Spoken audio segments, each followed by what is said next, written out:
நம் சேனலில் இருக்கக்கூடிய அனைத்து உறவினர்களுக்கும் என் அன்பான வணக்கம். இன்று நாம் பார்க்கக்கூடிய கோவில் பார்த்திங்கன்னா திருமலை முருகன் கோவில் தான். முருகன் என்றாலே ஆனந்தமும் நம் மனதில் குடிகொண்டு வருகிறது.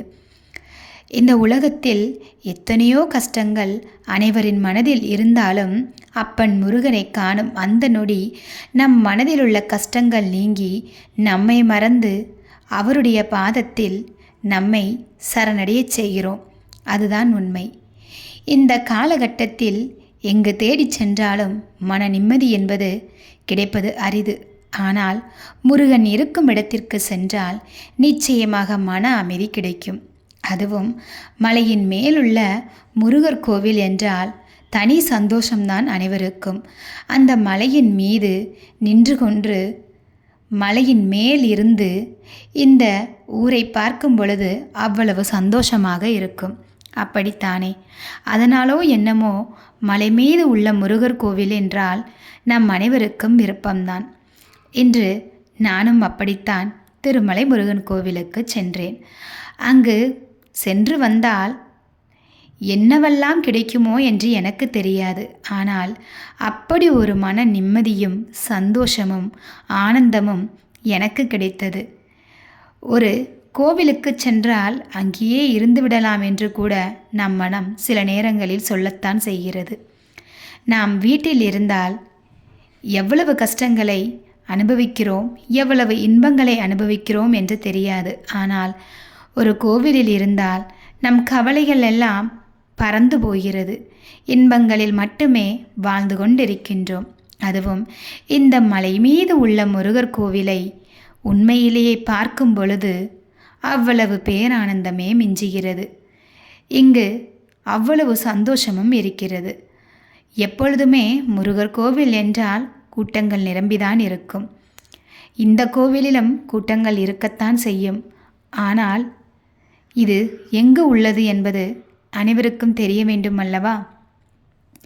குற்றாலம் போகிற வழியில்தான் திருமலை முருகர் கோவில் இருக்கிறது. நம் தூத்துக்குடி மாவட்டத்தில் இருந்தே பஸ் இருக்கிறது. எங்கெங்கு இருக்கிறார்களோ அங்கங்கு இருந்து பேருந்துகள் இருக்கத்தான் செய்கின்றது. இது தென்காசி குற்றாலம் போகிற வழியில் இருக்கும் திருமலை முருகர் கோவில். இந்த கோவிலில் நான் சேவலை கண்டேன். சேவலை பார்க்கும் பொழுது எனக்கு என்னமோ முருகரை பார்த்த அனுபவம்தான் கிடைத்தது. ஏனென்றால் முருகருக்கு என்னவெல்லாம் இருக்கிறதோ அதையெல்லாம் முருகனாக பார்க்க வேண்டும் என்பதுதான் என் மனதில் எப்பொழுதுமே தோன்றுகின்ற விஷயம். இந்த சேவலை பார்க்கும் பொழுது அப்பன் முருகனை பார்த்த அளவிற்கு என் மனதில் சந்தோஷம். அதனால்தான் அந்த சேவலிடம் நான் மிகவும் அன்பாக பேசிக்கொண்டே இருந்தேன். அதை விட்டு பிரிய எனக்கு மனமே இல்லை. ஏனென்றால் சேவல் என்பது நான் முருகராக பார்க்கிறேன் அல்லவா? அதனால் சேவலை பார்க்கும் பொழுது என் அப்பன் முருகன் என்னிடம் இருப்பதைப் போல நான் உணர்ந்தேன். நிச்சயமாக உங்கள் மனம் எப்பொழுதெல்லாம் கஷ்டத்தில் இருக்கிறதோ, சஞ்சலத்தில் இருக்கிறதோ, அப்பொழுது எல்லாம் உங்களுக்கு பிடித்த தெய்வமான எந்த தெய்வமாக இருந்தாலும் சரி அந்த கோவிலுக்கு சென்று வாருங்கள். நிச்சயம் உங்கள் மனதில் உள்ள கஷ்டங்கள் அத்தனையும் பறந்து போய்விடும். அனைவருக்குமே நான் மீண்டும் சொல்கிறேன், மலை மீது உள்ள கோவில் என்றால் தனி அலாதிதான். அதனால் உங்கள் மனம் வேதனையில் இருக்கும் பொழுது ஒரு முறை சென்று வாருங்கள். நிச்சயமாக உங்கள் மனம் அமைதி அடையும். யாரிடமும் நாம் ஆறுதலை பெற வேண்டிய அவசியமில்லை. இப்படி சென்று வந்தால் நம் மனதிற்கு நிச்சயமாக ஆறுதல் கிடைக்கும், அமைதியும் கிடைக்கும், சந்தோஷமும் கிடைக்கும். நம் குடும்பத்தில் உள்ளவர்களுக்கும் அது ஒரு ஆறுதலாக இருக்கும். எப்பொழுதுமே எங்கு தேடி பார்த்தாலும் நம் அப்பன் முருகன் இருக்கத்தான் செய்வான். நம் மனதிலும் இருக்கிறார், நம் இல்லத்திலும் இருக்கிறார். ஆனாலும் அவரை தேடி எதற்காக செல்கிறோம் என்று பல நேரங்களில் கேள்வி வருகிறது. அவர் ஒவ்வொரு இடத்திலும் இருக்கத்தானே செய்கிறார், பின்பு எதற்காக தேட வேண்டும் என்ற கேள்வி அனைவர் மனதிலுமே இருக்கின்ற ஒன்றுதான்.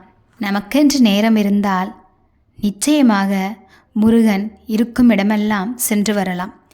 எப்பொழுது நமக்கு போக தோன்றுகிறதோ அப்பொழுது போய் நிச்சயமாக முருகரை வழிபடலாம். நம் வீட்டில் இருந்து வழிபட்டாலும் அவரின் அருள் கிடைக்கத்தான் செய்யும். இருந்தாலும் நம் மனம் அமைதி பெற வேண்டும் என்றால் சில நேரங்களில் நம்மளால் போக முடிந்தால் நிச்சயமாக சென்று வாருங்கள், மனதிற்கு அமைதி கிடைக்கும்.